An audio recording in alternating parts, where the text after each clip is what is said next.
एक सर बाबा आ गए हैं, वो कह रहे हैं कि हिंदू राष्ट्र बनेगा, आप मुझे समर्थन दे दीजिए। मैं समझिए किसी बाबा की औकात नहीं है।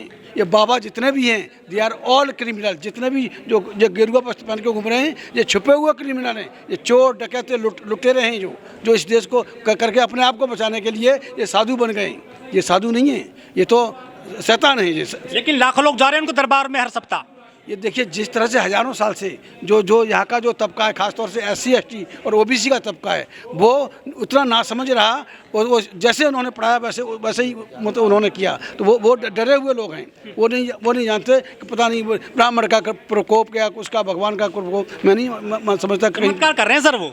चमत्कार आज तक बताओ एक चमत्कार करवा दे। वो कौन सा बाबा है जो बागेश्वर बाबा को मैंने चैलेंज किया है कि अगर उसमें उसकी औकात है तो मेरे साथ या किसी अम्बेडकर के साथ वार्तालाप कर ले और टिक के दिखा दे। वो प्रूव करा किसी बात। नितिन गडकरी फडणवीस भी जाते हैं उनके दरबार में। भाई वो तो उनका तो है कि उनके धर्म को हिंदू माइक्रो माइनॉरिटी के धर्म को प्रमोट करना। वो प्रमोट कर अपने धर्म को, जो अधर्म है, जैसे हम अधर्म कहते हैं, हिंदू अधर्म है। बाबा साहब ने साफ लिखा है किताब में कि जब तक हिंदू धर्म शास्त्रों को डायनामाइट से नहीं उड़ाया जाएगा तब तक इस देश में समतामूलक समाज की स्थापना नहीं हो सकती। जब तक ये इनकी किताबें नहीं, और ये किताबें जो जितने भी जो सोकाल्ड धर्मशास्त्र हैं, जो आर्टिकल 13 संविधान में संविधान का आर्टिकल 13 कहता है कि 1947 से पहले जितनी भी किताबें हैं, जितनी भी परंपराएं, अगर वो संविधान के खिलाफ हैं तो वो वॉइड हैं, उन्हें नहीं मानना चाहिए, उन पर रोक लगनी चाहिए। भावना भड़का रहे हो हिंदुओं की। अरे हेल में तो उनकी भावना हमारी हजारों साल इन्होंने हमारी भावना भड़काई। हम खामोश रहे, हम डरे रहे इनसे। स्वामी प्रसाद पर, चंद्रशेखर पर मुकदमा दर्ज हो गया सर। अरे मेरे ऊपर करे ना। मैंने पहले भी आपसे खुल के बात की थी, आज फिर खुल के बात कर रहा हूँ। मैंने 2018 में इन्हीं शबनम सिंह को आगे करके मैंने गीता रामायण जलवाई थी। ये सारे इनके धर्मशास्त्रों की पूरे उसमें अर्थी निकलवाई, और वो भी बलिया शहर में जहाँ ब्राह्मणवाद और सामंतवाद का गढ़ है, वहाँ मैंने गीता रामायण जलवाई इनसे। वही मनुस्मृति का आतंक है, आतंक का राज है। हिंदू आतंकवादी हैं। देखिए हिंदू आतंकवादी हैं। ये किसी को इस मुल्क में सुकून से न जीने दिया और न जीने देंगे। ये हिंदू आतंकवादियों का धर्म है। क्यों धर्म है? मैं साफ कह रहा हूँ कि इनके जितने भी देवी देवता हैं, भगवान है, सबके हाथ में हथियार दे रही है मोदी सरकार, सबका साथ, सबका विकास, सबका विश्वास। मोदी झूठा नंबर 1 पूरी दुनिया का। अब तो पूरी दुनिया के सामने मोदी नंगा हो गया। मैं कहता था कि ये 3 क्रिमिनल की सरकार है, मोदी, योगी और अमित शाह। ये 3 क्रिमिनल इस देश को चला रहे हैं बाई डिफॉल्ट। को मजबूत कर रहे हैं सर वो। Not by people, not but by default. आप जैसे जो बहुजन लोग हैं, जो इंटेलेक्चुअल है, आप सर हिंदुओं के खिलाफ बोलते हैं हमेशा। मैं खिलाफ नहीं बोलता, मैं सच्चाई को सामने रखता हूँ। जिससे सच्चाई समाज को तोड़ने की बात करते हो। अरे उनका समाज, वो तो समाज को नहीं तोड़ा, समाज जुड़ेगा इनको। इनकी शैतानी से वाकिफ होते ही सही मायने में बहुजन समाज बनेगा और बहुजन समाज की सत्ता कायम होगी इस देश में। रामचरितमानस ये इतनी गंदी किताब है। मैंने कहा नहीं, बाबा साहब ने साफ लिखा है, किताब में लिखा है, और उस किताब को इसीलिए गवर्नमेंट ने छपाया है कि जब तक हिंदू धर्म शास्त्रों को डायनामाइट से नहीं उड़ाया जाएगा तब तक देश में समतामूलक समाज की स्थापना नहीं हो सकती। इसलिए हमें वेदों का, पुराणों का, श्रुति और मनुस्मृति के शासन को खत्म करना ही होगा। जितने भी ग्रंथ लिखे हुए हैं सब ब्राह्मणों ने लिखे हैं, उनको अधिकार था लिखने पढ़ने का।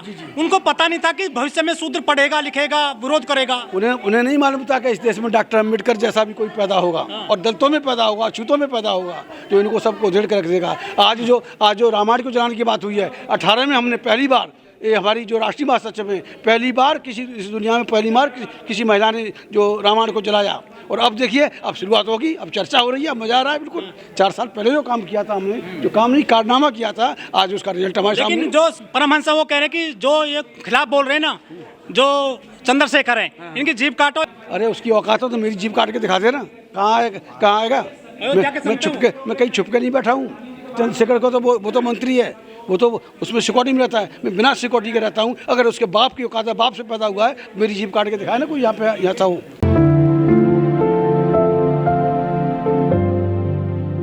तेज सिंह जी, आज आपने दिल्ली में प्रोग्राम किया है कि बहुजनों का संविधान या सवर्णों का मनुस्मृति। यस। कौन सा चल रहा है सर देश में? देश में मनुस्मृति ये 1950 से 26 जनवरी 1950 से ही मनुस्मृति चल रही है जी। 26 जनवरी 1950 से संविधान नहीं चल रहा हमारा, ये मनुस्मृति चल रही है। चाहे जवाहरलाल नेहरू की सरकार हो, चाहे इंदिरा गांधी की सरकार हो, चाहे लाल बहादुर शास्त्री की सरकार हो, मोरारजी देसाई की सरकार हो, राजीव गांधी की सरकार हो, या फिर ये नरसिम्हा राव या मोदी की सरकार हो।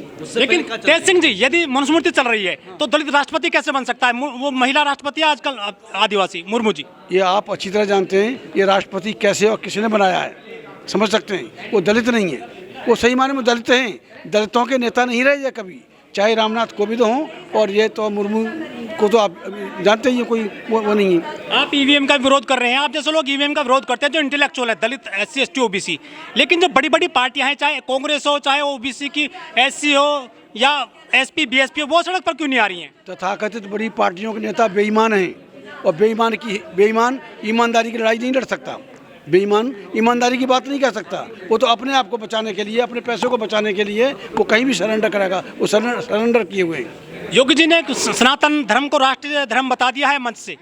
ये योगी जी के बाप का देश है क्या?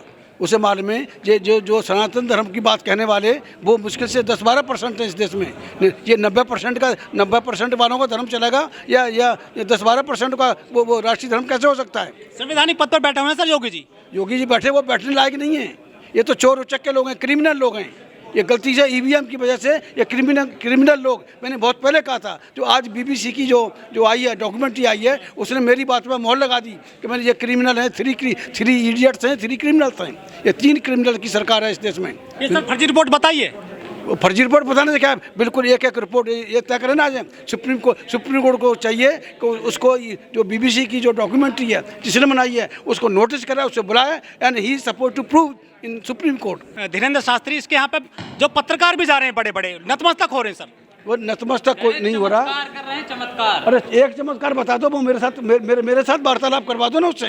किसी अम्बेडकरवादी, सच्चे अम्बेडकरवादी के साथ उसका वार्तालाप करवा दो, सारा धराशायी हो जाएगा, वो कहीं नहीं चुकेगा। ये मीडिया है, जो हिंदू मीडिया है, हिंदू मीडिया उसका प्रचार कर रहा है झूठ का। और मैं तो समझता हूँ धीरेन्द्र बाबा के आड़ में मुझे लगता है मोदी और कोई खेल खेलना चाहता है। धीरेन्द्र बाबा की आड़ में कोई इसका वो करके लोगों की अटेंशन डाइवर्ट। देखिए अब यहाँ तो जो परंपरा है, मैं राम रहीम के बारे में मैं कोई टिप्पणी नहीं करूंगा, क्योंकि मैं उनके बारे में नहीं जानता। जिनको जानता, दरबार में जाते हो क्या उनके? दरबार में जाते हो क्या? मैं तो आज तक नहीं गया, मैंने आज तक मंदिर में नहीं गया, उन्हें जाने की। हाँ, पाकिस्तान जब मैं गया था तो पाकिस्तान में मंदिर में जरूर गया था। दुश्मन देश के यहाँ चले गए सर आप? नहीं, वहाँ दुश्मन नहीं है जी, वो दुश्मन नहीं, हमारे भाई हैं। अगर आप पाकिस्तान जाएंगे और किसी भी रिक्शे वाले से या ऑटो वाले में आप बैठेंगे ना और कहेगा कि आप यहाँ से इंडिया से आएँ, आपसे पैसे नहीं लेगा वो। ये मैंने देखा, मैं 10-12 रोज़ रहा हूँ। कराची यूनिवर्सिटी में मेरा लेक्चर हुआ 2019 में। वो रियल ह्यूमन है, सच्चे मुसलमान हैं। हमारे यहाँ सच्चे मुसलमान नहीं है, मैं सॉरी टू से। हिंदू राष्ट्र बन जाएगा तो दिक्कत क्या सर आपको? हिंदू राष्ट्र बन जाएगा तो गले में हांडी हमारे में आएगी, पीछे झाड़ू आएगा। सच्ची बात है क्या सर ये? एकदम सच्ची बात है। हमने तो देखे नहीं कहीं भी सर। अरे देखे नहीं, आप बहुत बाद में पैदा हुए, पहले पैदा हुए होते तो सब कुछ देखते हैं। यहाँ सर दलित महिला राष्ट्रपति है सर आज के जमाने में। दलित महिला है, मैं कह रहा हूँ विदेशी मीडिया आ जाएगा तो यहाँ दूध का दूध पानी का। BBC मैंने थोड़ी सी देखी है, दूध का दूध पानी है। जिन वाक़या से हम वाकिफ़ हैं, हिरेन पांड्या को किस तरह से अमित शाह ने मरवाया, पूरा गुजरात जानता है इस बात को। ये क्रिमिनल है, हार्डन्ड क्रिमिनल है। सर आपने पोस्टर पे लिखा है सवर्णों की मनुस्मृति और बहुजनों का संविधान, लेकिन संविधान में कहीं जिक्र नहीं है कि ब्राह्मणों को बाहर भगाया जाए। देखिए, ब्राह्मण बाबा साहब डॉक्टर अम्बेडकर ने संविधान के बाहर भी डॉक्टर अम्बेडकर ने बहुत कुछ कहा है। उन्होंने साफ लिखा है, ये movement of the untouchables must mean an open bar upon the caste Hindu. अछूतों के आंदोलन का मतलब स्वर्ण हिंदुओं के खिलाफ खुला युद्ध होना चाहिए। खुला युद्ध दोस्त के साथ होता है, दुश्मन के साथ होता है। ये दुश्मन है हमारे, इस देश के दुश्मन है। हमारी आबादी है, मेजॉरिटी है, हम 90% हैं। और जहाँ जो जितना मुसलमान है, कोई अरब, ईरान या पाकिस्तान, अफगानिस्तान से नहीं आया, यहीं के कदीमी बासिंदे हैं। ये विदेशी हैं जो जितने भी 10% हैं। भाई 2023 में संविधान इसके EVM के खिलाफ हम लोग बड़ा मूवमेंट चलाने की, सबको साथ में लेकर उस बड़े मूवमेंट की तैयार हैं। जब तक EVM रहेगा तब तक इन शैतानों का राज। लेकिन सर आप महीना में एक बार आते हो, कैसे EVM हटा लोगे आप? एक बार नहीं आते साहब, हम बार आते हैं। आप हमें 1 महीने बाद मिले, पता नहीं। लेकिन बड़ी पार्टियां नहीं आ रही हैं। बड़ी पार्टी का मतलब बड़े बेईमान हैं, बड़े बेईमानों की पार्टी है। तो सर आपका पर्पज क्या हटेगी नहीं EVM में से? बिल्कुल EVM हटेगी कैसे नहीं। अगर आप मीडिया वाले साथ दें और ये समाज साथ दे तो मेरी तो EVM तो 4 दिन में हट जाएगी। अच्छा देखिए, क्रांतियाँ हुई। कुछ नहीं कर रहा है भाई, वो मीडिया नहीं है, मैं तो अपने मीडिया की बात कर रहा हूँ। जो आप लोग हटाने की किस तरह की तैयारी अभी हम पूरे हम उत्तर प्रदेश से शुरुआत, दिल्ली से शुरुआत करेंगे। पूरे उत्तर प्रदेश में हमारा 2 महीने का प्रोग्राम है। हम ये ईवीएम हटाओ, संविधान बचाओ, देश बचाओ के नारे के साथ निकलेंगे और हमें उम्मीद है कि पूरे समाज का, पूरे बहुजन समाज का हमें सपोर्ट मिलेगा और सपोर्ट मिलेगा। 24 के चुनाव से पहले 9 राज्यों में चुनाव है, वो 9 राज्यों को हमें चिंता नहीं, हमें 24 की चिंता है। ईवीएम तोड़ देंगे क्या? ना ईवीएम तोड़ेंगे नहीं, ईवीएम तोड़ने वाले बकवास करते हैं। लोकतंत्र खतरे में कैसे बताते हो आप लोग? अरे लोकतंत्र खतरे में इसलिए है कि लोगों के द्वारा सरकार नहीं चुनी जा रही है, ये मशीन के द्वारा सरकार चुनी जा रही है, इसलिए लोकतंत्र खतरे में है। ये सभी हिंदुओं के हाथ में संविधान है, इसलिए लोकतंत्र खतरे में।